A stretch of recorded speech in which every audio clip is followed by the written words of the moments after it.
Hi, I'm Dr. Amy Robbins, and welcome to Life, Death, and the Space Between podcast. I'm a licensed clinical psychologist and medium, and here we explore life, death, consciousness, and what it all means. Today, I have a really fun show for you.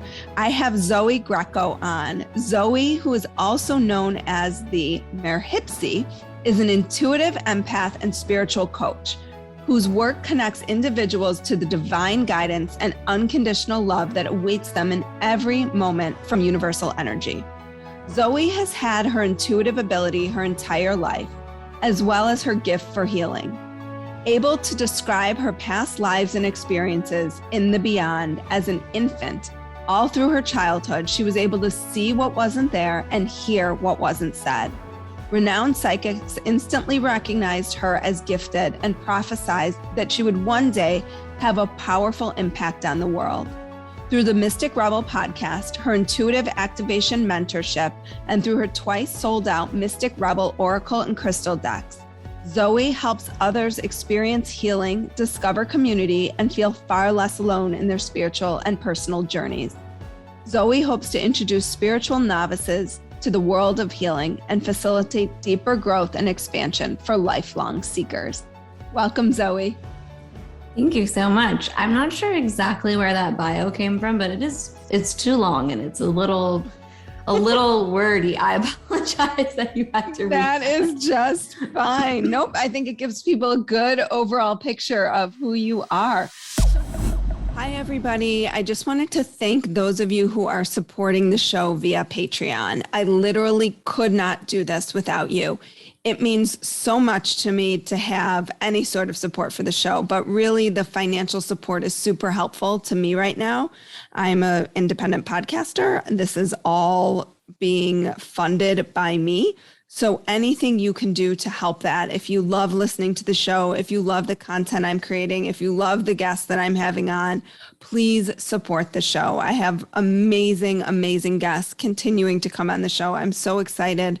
I've grown the most month over month in the past 3 months, and that is because of all of you sharing the podcast, telling people about it. So thank you so much. Anything you can do to support the show, I am so, so grateful. The growth I know is going to help me in some way. I'm not exactly sure how yet, but I know it will. Thank you all for listening. And here's this week's episode. So tell us how as a young child did you experience these insights? What did that look like for you? What did you see, hear, feel, and how did you manage that without maybe necessarily knowing what it was? That's such a great question. I really feel very fortunate, and I talk about this a lot, whether it's on my podcast or other podcasts, the fact that I personally had a lot of support in my life and not really any negation or like naysayers around me. I just had really like the freedom from really early childhood to just experience myself as a spiritual person. And I wasn't really forced into like religion of any kind. I wasn't, dissuaded from identifying as an intuitive being or like a little witch or anything like that. It was just not only like tolerated, but genuinely supported. I think my father wasn't, he's not on the same wavelength necessarily, but he was certainly not, shaming or like negating in any way. And then my mother, was taking me to psychic fairs at a very young age so I could be around other people who maybe I could identify with more strongly, or so that I could explore my own interests. Like there was just really a lot of support. And so it was actually quite easy and automatic for me to just stay connected to this ability. And I think that claircognizance is actually my strongest intuitive sense. So for those who don't know what that means, it's just that clear knowing, just kind of knowing something. And I believe that my claircognizance is probably so attuned because I was just really encouraged in my knowing about myself, about the world around me. And that's why I feel like it's so important to help people connect with their intuitive abilities, because that exists in them, that is there for them. And it's our life experiences that then strip us of that innate part of ourselves. And so, I've worked with thousands of clients and, interviewed people and all sorts of things who are always like, I felt like I had gifts as a child and then something happened, something or someone got in the way.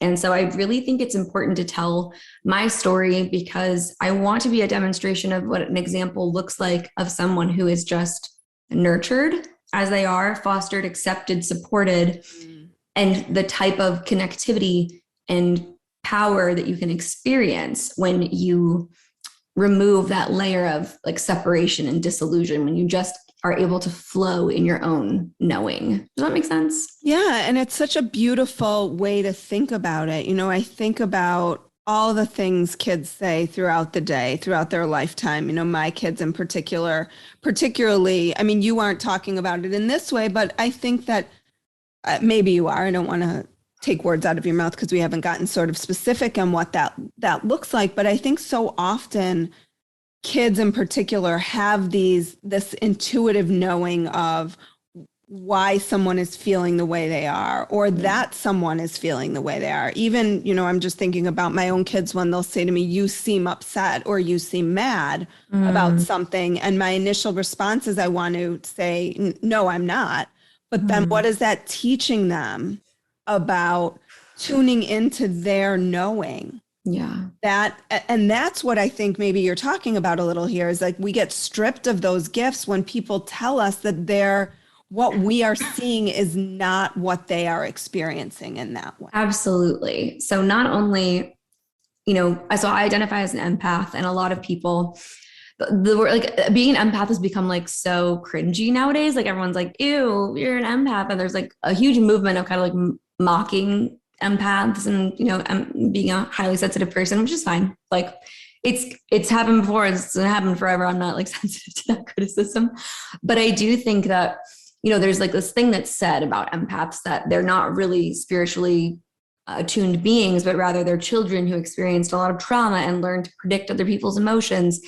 And I think that there's validity to both of those things. I think that when you are a child being reared and raised amidst trauma, you do become hypersensitive to people's emotions and experiences. And also, I think that we're all born with the ability to do that already. I think that's why it's a coping mechanism that we fall into so easily, because it's a natural part of who we are. We are born empaths. We are born highly sensitive.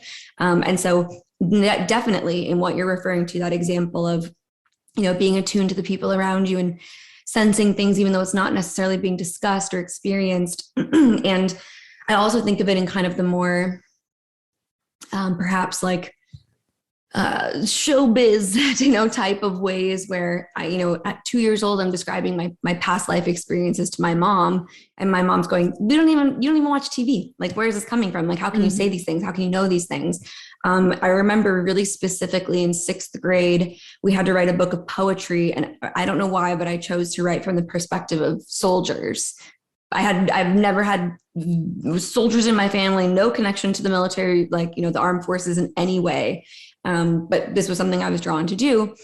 And my poems were so like vivid and first person that my parents actually got called in, and my teachers were like, why, like, we're concerned. Like, why is she writing these things? Because it was like graphic and vivid.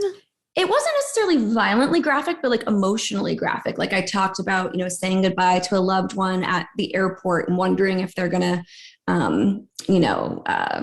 or like the bus stop, I think it was, like, and wondering if they'll wait for me. And I wrote all of them from the perspective of a man, which I think also was kind of confusing for my teachers.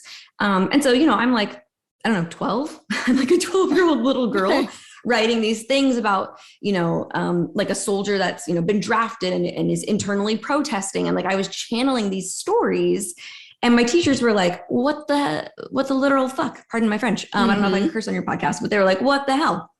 And my parents were like, yep, that's our kid. Or in kindergarten, we got asked what we wanted to do when we grew up. And I said, oh, I want to see God again. And my kindergarten teacher called my parents and thinking I'm suicidal. I'm not a suicidal 5-year-old. I'm a spiritual 5-year-old. I love God. I love being near God. I love thinking about God, like whatever that meant to me at the time, right? That was like the word that was around me for spirit, for source, for whatever. But I recognized I wanted to go back to that and be with that energy. So it's kind of those experiences where the world around me tried to maybe be like, what's exactly going on here?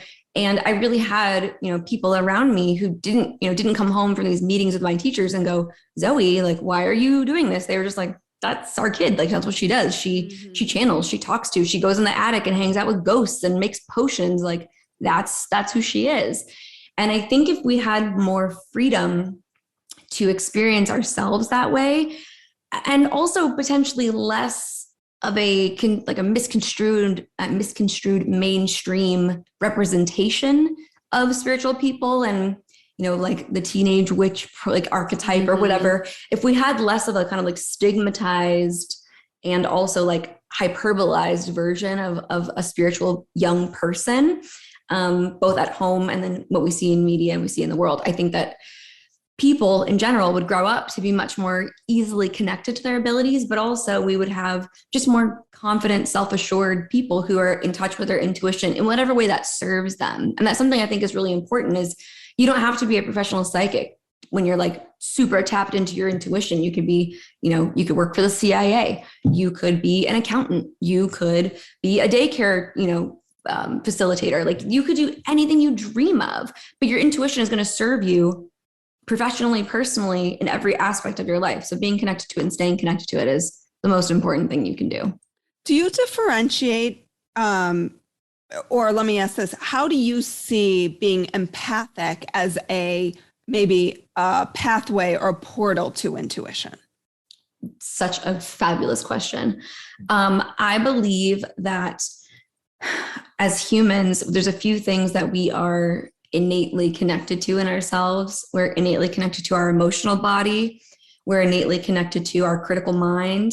And we're innately connected to our instincts, right? Like our gut primal instincts.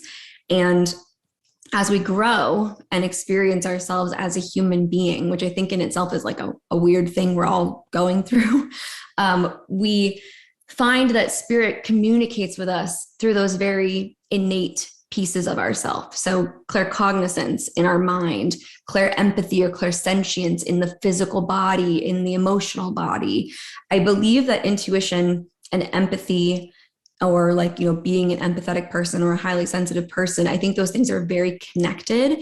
And at least for me, I use my empathy, my clairempathy, and my clairsentience in every single intuitive experience I have, because if I can feel something in myself and I can identify what it is, I then know what my client or my subject is feeling in that moment. So when people are, ready for a session, I can feel whether they're nervous or they're excited, or I can feel, if I'm supposed to read into someone's energy, I can feel their emotional self. I can feel their energy in me, and it makes me immediately tuned into them, and I'm able to share that with them, which then creates more openness, more rapport, more trust. Because we're sharing that emotion, we're feeling it together. So I personally can't really imagine doing the work that I do without stepping into other people's emotions. And of course, at the end, stepping back out of them, back into my own. But I think that clairempathy is absolutely just inextricably linked with intuition, because again, it's one of our innate places of knowing. So what we feel in our gut, like that gut feeling, clairsentience, what we perceive in our emotional body, clairempathy, and then, what we hear around us and in the world, clairaudience, and what we sense, what we feel, what we know to be true, that claircognizance. And those are just the ways that spirit is able to communicate with us, that we're able to receive and respond and work with. But I think it just is equally as important and equally, I want to say focal as any other, sense. Like spirit works with our eyes, our ears. But I think it's just one of many super important things, but I don't necessarily view it as separate or outside of intuitive ability. Mm-hmm. Yeah. As you're talking about it today, and I've always thought of it this way, especially for myself, is that it feels inextricably linked.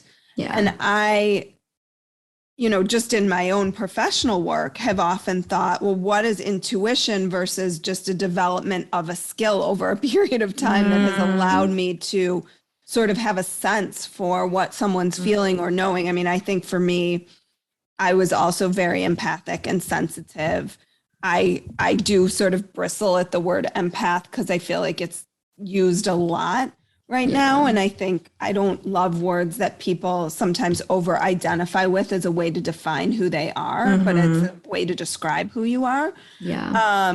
And so for me, that's like a differentiator is, okay, so you are empathic or intuitive. What do we do with that?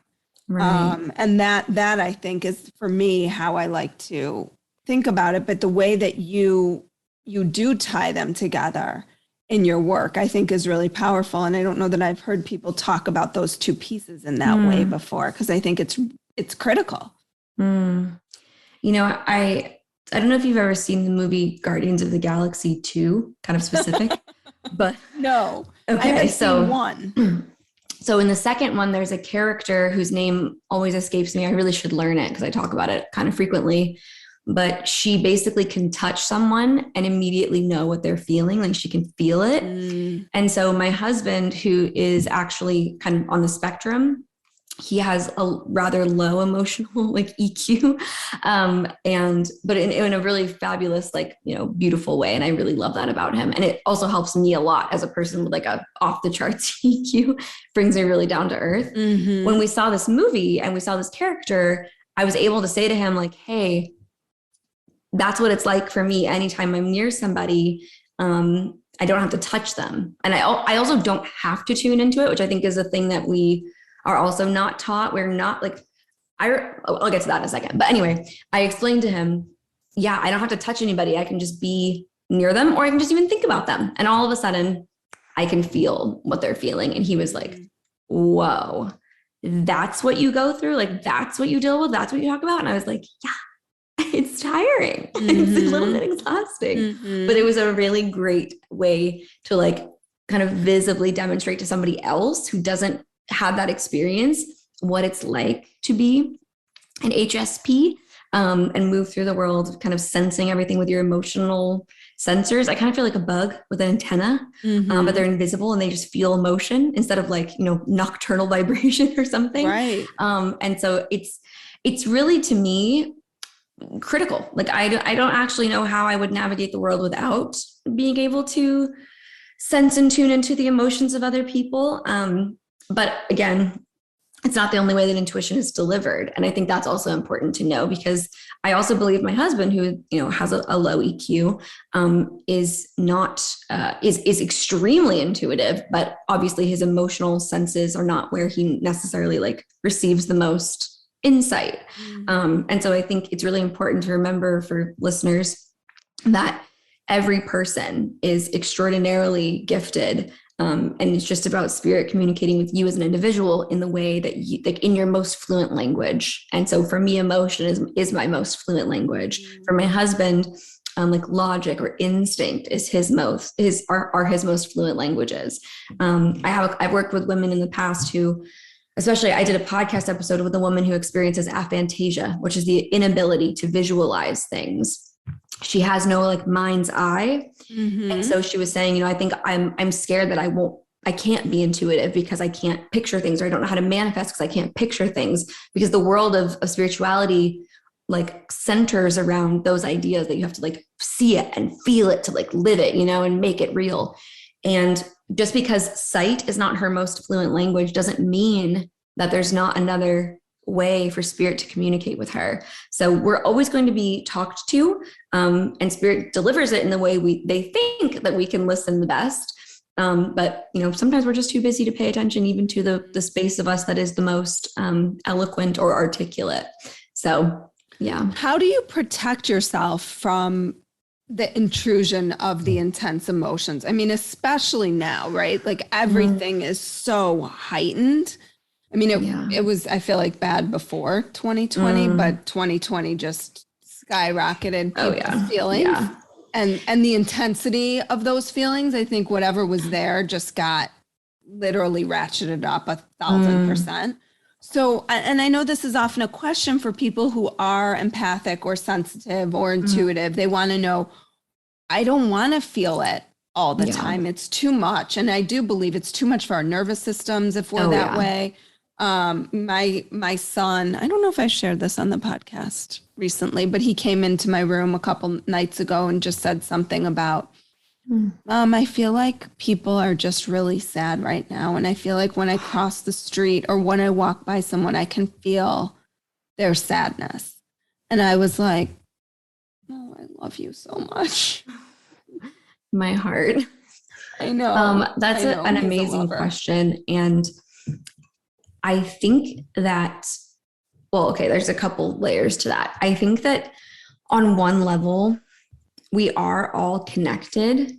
And so it's quite natural for us to identify with other people, which is why I think children are able to do that and are able to sense what's going on, because it is in a way instinctual. And also, I believe like it's almost like universal law that we're all connected. And so there is that like natural ability. I think what happens is that the world around us doesn't teach us how to hone in on that and control that. And instead, again, going back to this idea of mainstream media, we have people all over the world, telling us all the time that it's impossible and they're overwhelmed and like you can own, like your gifts take you over. Even in like media representations, we see like Sabrina the Teenage Witch, her life got turned upside down when she found out that she was, a witch at 16 or whatever. There's always like a negative flip side. And so no one around us can teach us because they haven't been taught. The world around us can't teach us because instead they're giving us this alternative message about what being spiritual is. And I actually remember being in a room for my life coach training that I did, a decade ago at this point. And there was a woman in the group of like 60 of us or something. And she stood up and she was like, I'm sorry, I have to leave. I'm really overwhelmed by everyone's spirits in here talking to me. And she was like very dramatic about it. And I remember being like in my body having such like a visceral reaction to her. And I just wanted to turn around and be like, can you please shut up? Wow, I can't believe you want this level of attention that you have to like stand up in this room of people and be like, I'm sorry, it's just too much. So there's people who like, I think, weren't validated and then want to be validated so badly. So before I actually directly answer your question, my point about all this is to say that there is nowhere, like we're not taught to validate our abilities or manage our abilities. And that's why we have people who are either shutting themselves off or when they're turned on, they feel like they're just way too attuned. And I believe that's like a placebo effect, that there's this idea that like when you're attuned, all of a sudden it's like, oh, everything is, it's like I'm overwhelmed. And I don't think that necessarily has to be the case. I myself even experienced that to a degree. When I started being able to communicate all of a sudden in college with people's dead relatives, that was kind of the first time I was doing that to my knowledge. I remember being like, that's a lot. That's a lot for me. And basically, you have agency. You come to this earth with this amazing gift called free will, and free will is your key to being able to tune up and turn down and control and turn it off and turn it on your abilities, your senses. And so you have the ability to say to spirit, I would prefer if my abilities worked in this way. I would prefer if I experienced intuitive insights and experiences through spirit in this way. And I will say that I, have set boundaries with my abilities, with my guides, with my energy that I later wanted to shift when I was in a more open space to be receiving of some of those things.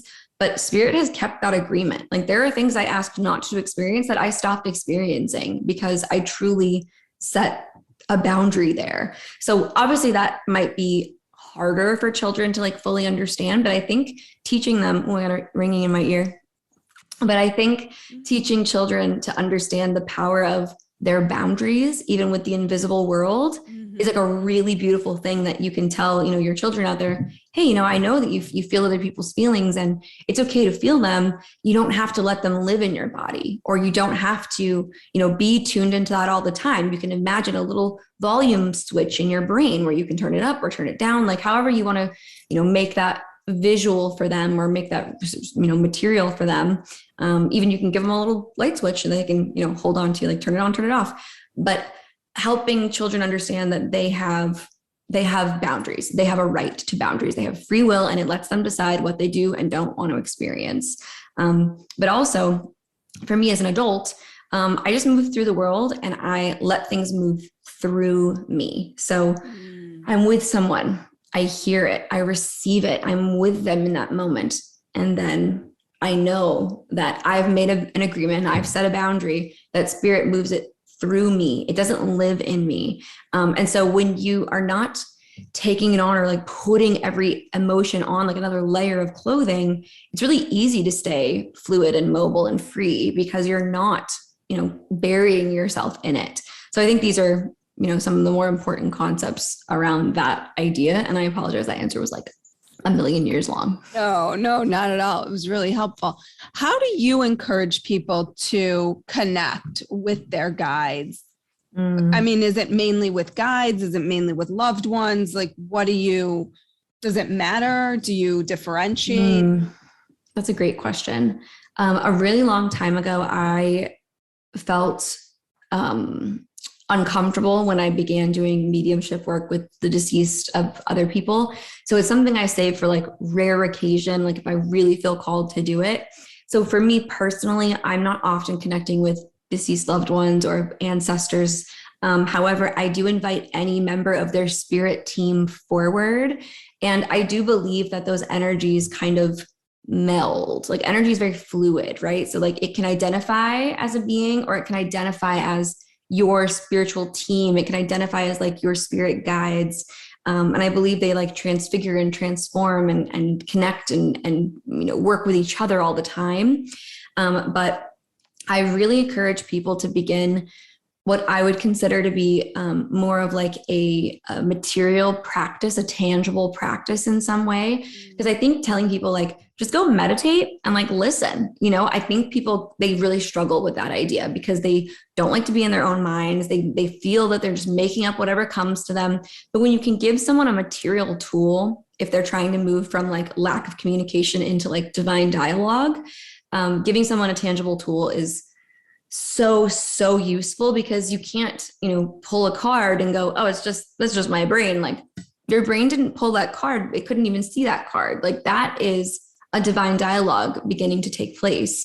So there's a couple different tools that I recommend for people. First, of course, being oracle cards, which is why I felt called to make some.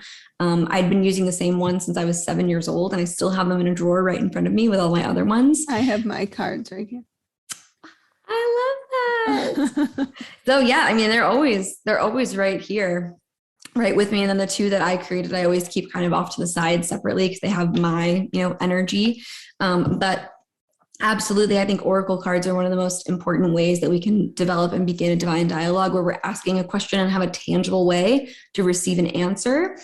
I also really, really encourage people that develop like a daily card pull practice to do some journaling, some metacognitive journaling. So kind of on the vein of the meditation, but you have a prompt, you have a thing, you've got a message that came through. So when you pull your card asking, Spirit, what would you have me know today? Then you've got your card and then, okay, what does this message mean to me? What do I understand about it? What do I perceive about it? And as you let yourself just sort of free write, not only are you tuning into your own innate knowing, but you have an opportunity to channel, you have an opportunity to receive. And you've set that intention beforehand. So like, Spirit, please join me in this journaling experience so I can hear you more clearly. Like I'm open to receiving you in this moment. Pendulums and pendulum boards, I think, are a fabulous way of developing divine dialogue and having this tangible tool. We've seen dowsing rods. There's so many different sort of spiritual tools, but I definitely encourage people to start with something tangible. And very much on the Harry Potter vein, the wand will choose the wizard. You'll know if you're an oracle card person, a tarot card person, a pendulum person, a dowsing rod person, a rune person. I mean, you're going to find your even know some of these things. What's a dowsing rod? Dowsing rods are, I think they're made of copper, and you hold them one in each hand, and they kind of have like a little handle, and then they extend out pretty far, and you'll say like, show me a yes, and they'll cross, or show me a no, and they'll turn away from each other, but they really don't move unless you ask a question, and then spirit sort of moves the rods. If you've never seen this or experienced this, just Google like dowsing rod session. There's a couple of people who do it on TikTok, and I'm always like, that's so cool. But yeah, dowsing rods, runes are kind of another thing where they're like, little, almost like dominoes or pebbles, so to speak, that have like a symbol drawn into them or, engraved into them. And then you're sort of casting them and sort of seeing what message spirit has for you through the runes, like what the combination of those symbols means. So there's so many ways of finding like your tool. But I really believe that, starting with something, in English, like, or your spoken language, something really clear, tangible, portable, can take with you all the time. I think that that's so important. And so I always tell people, start with something tangible. Mm. And is that how you start your day, with a question and a card pull? Or not so much anymore. Not as much anymore. And I think I've been asking myself that question recently, like, should I get into like a new spiritual routine? But I think for me, honestly, it's not that like I'm a human who has to get spiritual every day. It's more like I'm a spirit who has to get human every day. So instead of like having a spiritual routine I do in the day, I like to start my day by like tidying my home, drinking water, like being with my dogs. Like I live my mornings and my evenings in a very human way. Like I love going to sleep listening to Forensic Files or like Law and Order or something, which people think is crazy. But it's like, man, I'm so tired of being spiritual all day. Like I just want to lay down and be human. So I would say that my self-care routine is a little bit different. But, an example that I like to use all the time is when you're connected to your intuition, it speaks to you about things big, small, and in between, and sometimes things that really don't matter. So I used a couple examples, like when I was driving and I saw this guy in the bike lane and all I could see was his head behind a row of parked cars. And I said to my friend, that guy's on a unicycle, not a bike. And she was like, what do you mean? Why would someone be on a unicycle on the street? Like he's in the bike lane. I was like, no, it's a unicycle. And sure enough, when he cleared the cars, unicycle. The other day I was supposed to go in and have a procedure done on my face. And by the time that morning I woke up and I told my husband and my mother, when I talked to her that day, I was like, I know they're not going to do it. I just know they're not. They're going to tell me I need to do something else. And then I probably won't. And we'll see what happens. And sure enough, I got there and they're like, yeah, actually, what's so weird? You're not a candidate after all. And I was like, yeah, and those things aren't like life threatening. They don't really mean they one was like cheek filler, right? And one was a guy on a unicycle. That's not really like driving my life. You know what I mean? But when you're open, spirit just talks to you. I think they like to be chatty, and they like talking to you and they love you. You're their best friend. And they're yours. So I think just creating an opportunity for dialogue, whether it's about, things that matter or a random guy on a unicycle, it's nice to know that you can talk to them about anything and that they'll talk to you about anything. Well, and that's a good way to just sort of test it out in these non-life threatening, right? Very serious ways, is to just ask, what do you need? A really important point, actually. Like when you're trying to test a new skill, you're trying to grow a new skill, don't make it like a life or death stakes thing. Make it more like, oh, my phone's ringing. Who's calling? Zener cards is another great tool. I'm not sure if you're familiar with Zener cards, but they're like 25 cards. There's 4 or 5 sets of 5 images, or 4 sets of 5 images. It might be 20 cards. And it's like a square, a triangle, a circle, a star, and like wavy lines or something. And you have to, intuit which image will be on the card when you turn it over. There are decks out there, just be careful, that are made for magicians so they can trick people. They have like little symbols on the back of the card back, so you can know. Because magicians are not psychics. They're just people who love magic, which is fine. But they need their own tools. That's the but trick, yeah, Zener cards are like a great tool as well. So yes, make it low stakes, make it fun. So can I ask you some quick speed round questions before Absolutely. we wrap up for today? Okay. Yes. Spirituality means? Love. What is Means something love. most people don't know about you? That I'm an escape room enthusiast, and I travel to do them, and I've done over 200 in 3 countries and 6 states. No way. I love them. I'm so passionate. I was offered a job at an escape room just a couple of years ago. They were like, please come and like design puzzles with us. And I was like, sorry, I run a business already. But if I ever decide to change lanes, it would probably be into the escape room world. I've never done an escape room. I should. I've got so many recommendations no matter where you live. So I'll let you know. Okay. What's one thing you're looking forward to right now? I'm really looking forward to some plans that I can feel my guides have for me that I don't know yet what they are, but they've been telling me like, get ready, get ready, get ready. So I feel like there's a big change coming for me. And I also I'm looking forward to finding out what it is. I think that's part of the magic of uncertainty and also divine timing. Like it's not time for me to know. So I'm excited for the time, and I'm honestly looking forward to it. I like that you're just surrendered to whatever it is too. That's a journey. Surrender's a journey, but I've been working on that, and I feel excited. What's one thing you're deeply grateful for right now? Oh, honestly, the first thing that comes to my mind is my husband. He is like my soul's medicine, and like truly, I know I've looked for him in every lifetime, and I will always look for him. Like he is my person. What's one thing you are, what book, sorry, I got distracted by No, it's okay. the beauty of that, the depth of that love. What book is on your nightstand right now? A Course in Miracles. Huh. What is your favorite spiritual or healing practice? Oh, sound healing. I'm a sound healer, a sound healing instructor, and I believe that sound and vibration are the most powerful medicine you can experience. I wish I was looking for someone when I was in Arizona to do a sound healing. Next time you're here, next time I'm coming, let me know. I'm coming to you. Yes. What is the most transformative experience of your life?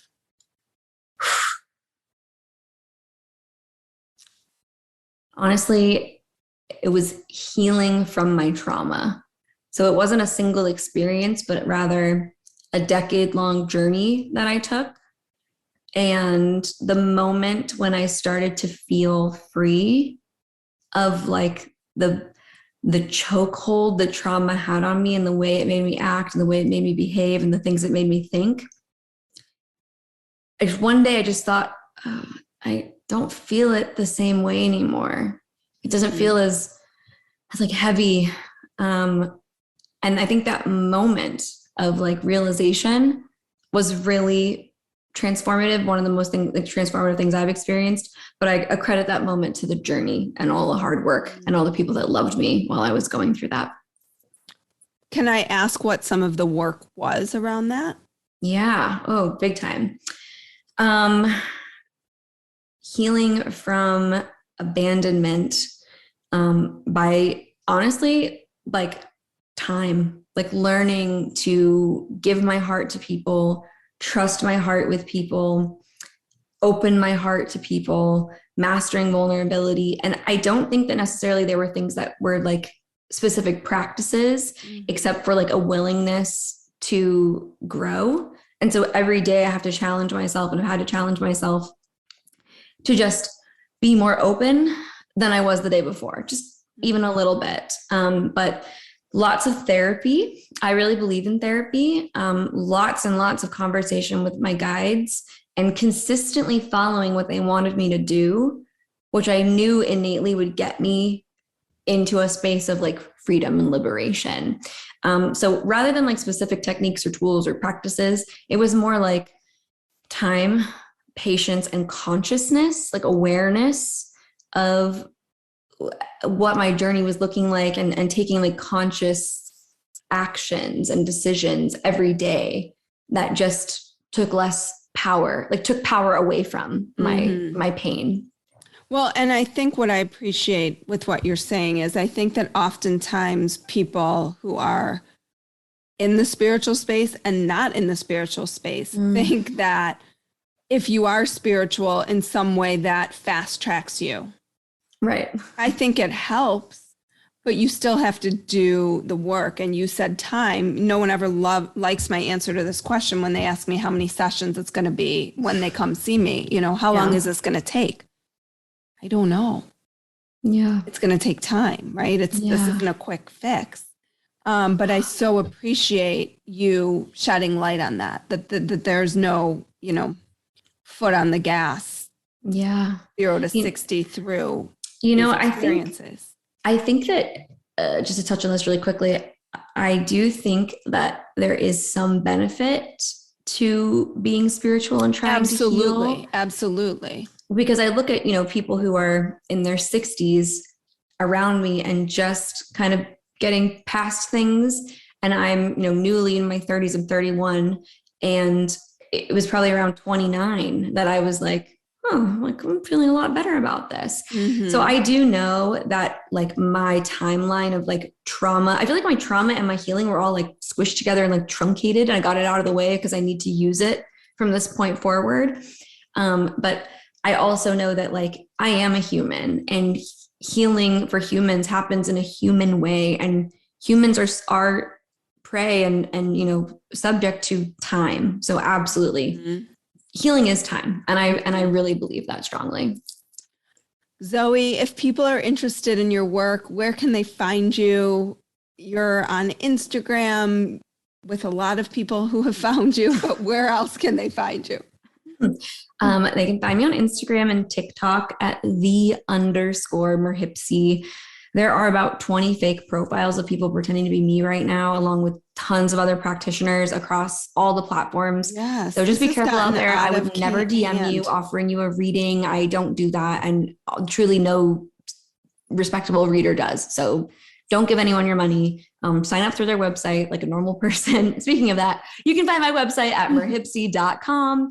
And of course, you can listen to the Mystic Rebel podcast, where I host amazing practitioners like yourself and interview them on their amazing offerings and services and work that they do that you may never have heard of before. And I also share real anonymous client sessions, so you can hear other people's healing experiences, because I know the medicine is actually for all of us. There's medicine in every person's journey for each of us. So those are the best spaces to find me. And if you want to find out more about the Intuition Activation Mentorship, about expanding your own intuition, you can find that on my website as well, merhipsy.com. Thank you so much, Zoey, for your time today and for sharing your wisdom and insights about empathy and intuition. I know it's going to help whoever it reaches. So thank you. Thank you so much for having me. It's been a pleasure. Like what you heard today and want to hear more? Wondering what comes next and what it all means? Head over to Apple Podcast, Spotify, Stitcher, Google Play, or anywhere you get your podcasts and hit subscribe. Also, if you could take a minute to rate and review my podcast, I would really appreciate it. Stay tuned as we continue to explore life, death, and the space between.